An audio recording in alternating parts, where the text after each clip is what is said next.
السلام علیکم. Tonight with شاہین کے ساتھ میں ہوں سید شاہین عبداللہ.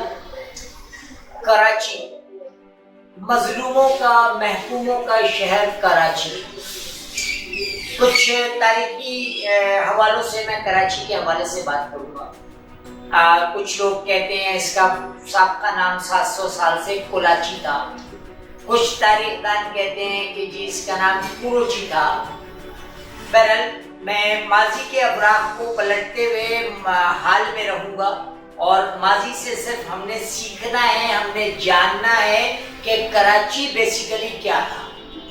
ایک بہت اچھا مجھے ایک کتاب ہے Peter of spy chatter, Peter right کی. اس میں نے ایک چیپٹر پڑھا تھا اباؤٹ کراچی. 18 میں 17 میں یہاں پر کچھ بلندیزی شپس جو ہیں یہاں آئیں, یہاں بندرگاہ پہ رکی. کچھ بلوچ عورتیں کپڑے دھو رہی تھیں تو ان میں سے عرشے پہ کھڑے ہو کر کے شپ کے ایک صاحب نے پوچھا انگریزی زبان میں واٹ از دس پلیس. چونکہ ان کو بلوچوں کو وہ الفاظ کے معنی نہیں سمجھ سکے, انہوں نے کوروچی کہہ کے لعنت دی. کوروچی بلوچی زبان میں لعنت کے لیے استعمال ہوا, کوروچی کا. تو وہ لوگ جب وہاں سے چلے گئے تو انہوں نے تاریخ دان نے اس جگہ کا نام کروچی کیا جو بعد میں کراچی ہو گیا. کچھ لوگ مائی کولاچی کے حوالے سے, ہسٹوریکل خاتون تھی مائی کولاچی, ان کے حوالے سے کچھ لوگ کولاچی کو کی بگڑی ہوئی شکل کراچی کہتے ہیں. یہ تو ماضی کے حقائق. تاریخی حقائق کچھ اس طرح سے ہیں کہ Karachi is a part of Bombay. Bombay اور کراچی ایک ہی تھا پارٹیشن سے پہلے. 1946 میں نواب بھمبور نے کلیکٹر کے ذریعے کراچی کو سندھ میں شامل کیا تھا. بیسیکلی صدیوں سے کراچی چونکہ بندرگاہ تھا, ایک یوں سمجھ لیجئے کہ اکنامک ہب جیسے پہلے ابھی ہے ویسے پہلے بھی تھا, اور یہاں پہ بندرگاہ کی وجہ کر سامان تجارت اترتا تھا جو یہاں سے آگے افغانستان تک جاتا تھا, جو ابھی بھی جاتا ہے. تو جغرافیائی اہمیت کراچی کی اپنی جگہ ہے. 1947 میں جب ہجرت ہوئی, ہجرت کے بعد جو بہت بڑی تعداد مسلمانان ہند کی پاکستان کی طرف مائگریٹ کی, تو قائد اعظم محمد علی جناح نے مسلمانان ہند کے جو مائگریٹڈ مہاجرین تھے ان میں ایک لیڈر تھے مولانا عبدالقدوس ہاشمی صاحب. مولانا عبدالقدوس ہاشمی صاحب نے ان کی بڑی خدمات تھی. ظاہر سی بات ہے تحریک پاکستان میں ان اردو بولنے والوں کی بے تحاشا خدمات تھی کیونکہ انہوں نے پاکستان کو بنایا تھا. پاکستان مارز وجود میں ان کی قربانیوں کے صلے میں آیا تھا. جو جتنا بھی متعصب رائٹر ہو وہ اس بات کو تسلیم کرتا ہے. یعنی یہ جو آپ کے صوبے ہیں بلوچستان, سندھ, سرحد, پنجاب, اس میں بلوچستان میں تو خیر بلوچ لیڈر جو ہیں وہ مہاتما گاندھی کے پاس گئے تھے اور انہوں نے جا کے یہ کہا تھا کہ جی ہمیں انگریز سرکار کے ہندوستان کے ساتھ رہنا ہے, پاکستان میں ہمیں رہنے کی. اسی طرح گاندھی جو آپ کا سرحدی گاندھی تھا خان عبدالغفار خان, وہ کبھی بھی اس پاکستان کو تسلیم کرنے کے لیے تیار نہیں تھا. اسی طرح سے بہت ساری جو حقیقتیں ہیں جن کو ہم ڈینائی کرتے ہیں. لیکن جو مسلمانان ہند ہجرت کر کے آئے تو عبدالقدوس ہاشمی صاحب کو اونٹ کے اوپر بٹھا کے قائد اعظم محمد علی جناح نے کہا کہ جس علاقے تک تمہارا اونٹ جائے گا وہاں آپ آباد ہو جاؤ. اچھا, دوسری ایک چیز, وہاں سے جو لوگ آئے تھے وہ اربوں خربوں کی جائیدادیں چھوڑ کر آئے تھے. پاکستان میں تو بے شک کچھ بھی نہیں تھا. یعنی نواب حیدرآباد دکن نے 10 لاکھ اسٹرلنگ پاؤنڈ اس دور میں پاکستان کو چلانے کے لیے حکومت پاکستان کو دیا, جو کہ 70 سال بعد حکومت ہندوستان نے کیس جیت لیا. اسی طرح نواب آف رامپور نے دیا. اسی طرح ہندوستان کے بے تحاشا نوابین تھے جنہوں نے اس نومولود ملک کی مالی مدد کی. دوسرے نمبر پہ جتنے سی ایس پی افسران تھے, جتنا پڑھا لکھا طبقہ تھا وہ یہی کراچی میں آیا, چونکہ یہ مائگریٹ کر کے آئے تھے. اس لیے کہ یہ جو آپ کا جو پنجاب یا سندھ یا سرحد یا بلوچستان تھا یہ تو مضافاتی آبادیاں تھیں, یہ تو جنگلیوں والی یہاں مقصد نہ ترقی تھی, نہ تمدن تھی, نہ تہذیب تھی. تو ان علاقوں کو آباد کرنے میں اس مظلوم کراچی والوں کا بہت بڑا کنٹریبیوشن تھا. اب 1946 کے بعد 1947 کے بعد جب پاکستان بنتا ہے تو پاکستان کا پہلا کیپٹل بھی کراچی بنتا ہے. چونکہ یہاں تعلیم یافتہ لوگ تھے، تعلیم یافتہ یہاں سے بیٹھ کر مزید ان لوگوں کی اثار اور قربانی کو اگر آپ دیکھیں تو سیکریٹریٹ کا کام تاریخ گواہ ہے کہ لائٹ ہاؤس کے فٹ پاتھ پہ سیمنٹ کی بوریاں بچھا کر کے یہ اور سیمنٹ کی بوریوں کو پھاڑ کے اس سے رجسٹر بنا کے پاکستان کا سیکریٹریٹ چلایا جاتا تھا. بڑے بڑے نام تھے، قائد اعظم محمد علی جناح، خان لیاقت علی خان، اس طرح سے بہت سارے اس وقت کے قائدین جو تھے چونکہ اردو اسپیکنگ کمیونٹی سے تھے. اچھا ایک المیہ کیا تھا دیکھیں، پہلا المیہ تو یہ ہوا کہ اربوں خربوں روپے کی جائیدادیں اپنے اسٹیٹ چھوڑ کر کے مذہب کی محبت میں یہ لوگ پاکستان آئے. نو ڈاؤٹ جو ایکچوئل پنجاب کے رہنے والے پرانے لوگ ہیں وہ مہاجرین کی قدر کرتے ہیں، ان کی قربانیوں کو تسلیم کرتے ہیں، لیکن آنے والی نسل نے ان قربانیوں کو اگنور کر دیا، بھلا دیا، اور کراچی کی مظلومیت میں اضافہ ہوا. یعنی شروع سے آپ 47 سے دیکھیں 1964 میں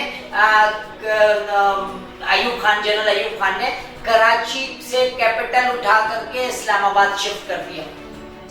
یعنی کراچی میں کبھی حکومت پاکستان کے پیسوں سے ترقی نہیں دی گئی. کراچی جو کہ اس ملک کا 75% ریونیو کلیکٹ کرتا ہے، یہاں سے انڈسٹریوں کا سامان آتا ہے، یہاں سے مین پاور جاتی ہے، یہ وہ جگہ ہے جہاں سے پورے پاکستان کو چلایا جاتا ہے. اور بدنصیبی یہ ہے کہ اس شہر کی یعنی مظلومیت اور یتیمی کا یہ عالم ہے کہ اس کو حکومت سندھ نے 2020 کے بجٹ میں اس کی ترقی کا کوئی بجٹ ہی نہیں رکھا ہے. یعنی حکومت کی بے حسی دیکھیں اور عوام پاکستان سے کراچی کی لا تعلقی دیکھیں. جو شہر ان کو روٹی کھلاتا ہے، جو شہر ان کی عیاشیوں کو پورا کرتا ہے، اس شہر کی ترقی کا کیا عالم ہے. حالات اور واقعات چلتے رہے، کراچی اپنی مظلومیت کے ساتھ پنپتا رہا، چلتا رہا.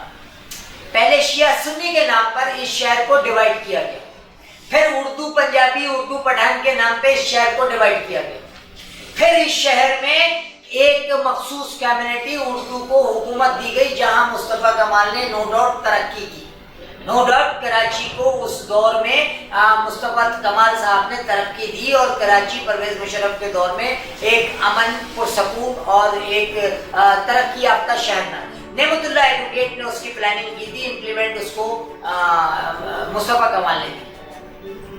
اس کے بعد چونکہ اہلیان پاکستان کا دبئی، کراچی، چاہے وہ سرحد سے ہوں، چاہے وہ پنجاب سے ہوں، چاہے وہ جنوبی پنجاب سے ہوں، چاہے وہ جنوبی وزیرستان سے ہوں، چاہے وہ بلوچستان سے ہوں، ان کے کمانے کا ان کا دبئی کراچی. اب ہوتا کیا ہے، میں اس کی ایک چھوٹی سی مثال دیتا ہوں. آغا شاہی ایک ڈرائیونگ کے لیے آیا، ایک اسسٹنٹ بنا، ایک ڈرائیور کے ساتھ اٹیچ ہوا، گاڑی پہ کپڑا مارتا تھا، صاف کرتا تھا، یہیں سے پیسہ کمایا، یہیں سے، چاہے وہ پیسہ منشیات سے کمایا، چاہے وہ پیسہ مافیا سے کمایا، اور ایک بڑی سیاسی جماعت کا مالک بن گیا. بالکل اسی طرح سے بے تحاشا لوگ ایسے ہیں. اور صرف یہی نہیں، اب آپ ایک چھوٹی سی مثال دیں، ہمارے مرحوم طارق عزیز صاحب اور دلدار پرویز بھٹی صاحب، یہ دونوں گھر سے بھاگ کر کراچی آئے. کراچی نے ان کو عزت بھی دی، شہرت بھی دی، پیسہ بھی دیا، اور یہ پھر واپس لاہور گئے. اور لیکن انہوں نے کراچی کے لیے کیا، کراچی کو اجاگر کیا. کراچی کے مرتے دم تک طارق عزیز صاحب احسان مند رہے. یہاں تعلیم عام تھی، آسان تھی. یہاں کی یونیورسٹی ایشیا کی تیسری بڑی یونیورسٹی ہے، لیکن لوگوں نے اپنے مفادات کے گزشتہ ایک عشرے میں کراچی کا وہ حال کیا سندھ کی بیوروکریسی نے کہ نواب شاہ میں لاڑکانہ میں اپائنٹ کیا اور اس کی فزیکل پوسٹنگ کراچی میں دے دی. یعنی ایک انتہائی متعصبانہ نظام ہر محکمے میں، چاہے کوئی بھی محکمہ ہے. دیکھیں پہلے متحدہ قومی موومنٹ حکومت میں تھی، کراچی کے لوگ حکومت میں تھے، لیکن ان لوگوں نے کیا کیا، چونکہ مفاہمت کا بیتاج بادشاہ تھا زرداری، اس نے عشرت العباد کو خریدا، اس نے الطاف حسین کو خریدا، اور اس کے بعد یہ ہوا کہ جی نثار کھوڑو صاحب ایک لسٹ گورنر صاحب کو بھیجوا دیتے تھے کہ یار یہ 20 آدمی ہیں، ان کو کراچی یونیورسٹی میں اکوموڈیٹ کر لو، سائیں یہ میرے لیے بہت ضروری ہے. عشرت العباد صاحب اپنے ذاتی مفادات کی خاطر یہاں کے لوگوں کے میرٹ کو بائی پاس کر کے انہیں اپائنٹ کر لیتے تھے، چونکہ وہ چانسلر تھے. تو ان کے 10 سالہ دور حکومت میں عشرت العباد خاندان تو بن گیا، لیکن کراچی کے لوگ دلدل میں پھنستے چلے گئے۔ یہ وہ المیہ ہے جو متحدہ قومی موومنٹ سے کراچی کے لوگوں کو جو شکایت ہے وہ یہ۔ اس کے بعد آپ دیکھیں کہ جو ایک سیاسی قوت تھی کراچی کی، اس کو توڑا گیا باقاعدہ پری پلان، اور اس میں وہ لوگ جو کرمنلز ہیں ان کو رینجرز نے اپنا انسٹرومنٹ بنایا اس سیاسی قوت کو ختم کرنے کے لیے، اور پھر سیاسی قوت کو بھی ختم کر دیا۔ تو کراچی کی آواز نہیں ہے، کراچی کے لیے کوئی احتجاج نہیں ہے۔ یہ وہی کراچی ہے کہ جہاں اگر پورے پاکستان میں پیٹرول کی قیمت بڑھی ہے اور ایک آواز آتی تھی ہیلو کل تک پیٹرول کی قیمت کم ہو جائے، وہ نوٹیفیکیشن واپس ہو جائے۔ اس اتحاد کو، اس کراچی کی قوت کو، اس کراچی کی آواز کو ختم کس نے کیا اور کیسے کیا؟ کیا دہشت گردیاں پہلے نہیں ہوتی تھی؟ کیا اردو صوبہ محاذ پہلے نہیں چلا تھا؟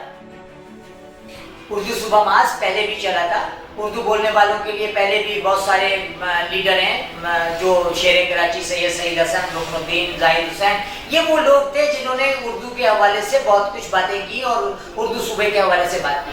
اردو صوبہ بنانے کی پوزیشن میں جب اس کراچی شہر کی قیادت آئی تو اس قیادت کو خرید لیا گیا۔ اچھا، اس سارے جھگڑے میں ان کا معاشی احتساب پنجاب نے نہیں کیا، بلوچستان میں نہیں کیا، ان کا سارا معاشی احتساب سندھ کا سندھی وہ جو روایتی وڈیرا شاہی نظام ہے اس نے کیا، اور آج زمین سے لگا دیا۔ یعنی کسی ایک فرد کو نہیں، کسی ایک خاندان کو نہیں، ایک پوری اردو بولنے والی کمیونٹی کو تیسرے درجے کا شہری بنا دیا گیا۔ آخر کیوں؟ ایسا کیوں؟ اس کی وجوہات کیا؟ اگر ہم سوچیں تو اس کی وجوہات کوئی اور نہیں، ان اردو اسپیکنگ بولنے والوں کے اپنے کرتوت ہیں۔ دیکھیں، ایم کیو ایم کو پذیرائی جو ملی تھی وہ 1984-85 میں سندھ میں، یعنی جے سندھ کا ہولڈ اتنا مضبوط تھا کہ جی ایم سید صاحب اپنی سالگرہ کی تقریب میں کہتے تھے کہ ہم پاکستان نہ کھپے، ہمیں گدو بیراج توڑنا ہے، سندھ علیحدہ ہے۔ سندھ میں ہندو ڈومیننس، انڈین آرمی اتنی پینیٹریٹڈ تھی کہ دادو کے جنگلات تک انڈین ٹروپس آتی تھی، 5000 کمانڈوز گئے، ان کا پتہ بھی نہیں چلا۔ تو اس ملک کی قیادت نے، اس ملک کی عسکری قیادت نے سندھ کو 2 حصوں میں ڈیوائیڈ کیا، شہری اور دیہی۔ شہری اتحاد سے جب شہری علاقے منظم ہو گئے تو پھر دوبارہ اس اتحاد کو ختم کرنے کے لیے پہلے حقیقی بنائی گئی، پھر پی ایس پی بنائی گئی، اور اب تو وہ بالکل ہی ختم ہو چکا ہے۔ تو جس تحریک کو، جس تنظیم کو خود آئی ایس آئی نے پاکستان کی سالمیت کے لیے بنایا کہ اس وقت کے جو حالات تھے اس میں سندھو دیش کے نعرے بہت بلند ہو چکے ہیں۔ آپ یہ دیکھیں کہ سندھ کارڈ کون استعمال کر رہا ہے؟ پاکستان پیپلز پارٹی استعمال کر رہی ہے۔ فیڈریشن سے کچھ لینا ہوتا ہے تو سندھ کارڈ کی بات کرتے ہیں کہ سندھی جو ہے نا وہ یہ کر لیں گے۔ آپ نے الزامات لگایا ایم کیو ایم پہ کہ ایم کیو ایم راہ کی ایجنٹ ہے، تو کیا تاریخ نویس یہ نہیں جانتے ہیں کہ نریندر مودی میاں صاحب کی نواسی کے مایوں میں خود آ گیا تھا؟ کیا عوام پاکستان نہیں جانتی ہے کہ کارگل پہ کرنل شیر ولی کی شہادت کیا گواہ نہیں ہے کہ آپ 27 کلومیٹر اندر چلے گئے تھے اور آپ کو ریٹریٹ کے آرڈر دیے گئے کیونکہ ہندوستان میں میاں صاحب کی شوگر فیکٹری لگی ہوئی ہے؟ تو غدار کون ہے؟ کیا اردو بولنے والے غدار ہیں؟ یعنی ذاتی مفاد کے لیے کچھ لوگوں نے پاکستان کی سالمیت کو داؤ پہ لگا دیا۔ دیکھیں، اس ملک میں 2 قومیں ایسی ہیں جس کے مفادات پاکستان کی وفاق سے ہیں۔ ایک اردو والی بولنے والی قومیت کہ پاکستان سلامت ہے، اللہ اس کو سلامت رکھے، تو پاکستان اگر سلامت ہے تو وہ قوم سلامت ہے۔ اور دوسرے نمبر پہ پنجاب، اگر پنجاب کی بھی سالمیت جو ہے وہ وفاق کی سالمیت سے وابستہ ہے۔ کہنے کا مقصد یہ ہے کہ اگر موجودہ حالات میں سیاسی تناظر میں آپ دیکھیں تو پاکستان کی سالمیت پاکستان کی بقا کے لیے ان دونوں قوموں کی قربانیاں حد سے زیادہ ہیں۔ اب سوال یہ پیدا ہوتا ہے خیبر پختونخوا، خان عبدالغفار خان، ولی خان، وہ تاریخی اسٹیٹمنٹس دیکھیں، جو سرحدی گاندھی کے بیانات ہیں وہ دیکھیں۔ یعنی پاکستان کو اللہ رب العزت نے جتنی خوبصورت جغرافیہ دیا ہے اور جتنے خوبصورت اور اچھے لوگ بھی ہیں شاید ساری دنیا میں کسی کے پاس، لیکن پاکستان کی جو بیوروکریسی ہے وہ ایکچولی بات یہ ہے کہ تخلیق کبھی خالق کے خلاف نہیں جاتی ہے۔ وہ بیوروکریسی انگریز کی دی ہوئی وہ بیوروکریسی ہے جس میں پاکستان کی سروائیول مشکل ہے۔ ٹونائٹ وتھ شاہین کے ساتھ سید شاہین عبداللہ کو اجازت دیجیے گا، بہت شکریہ۔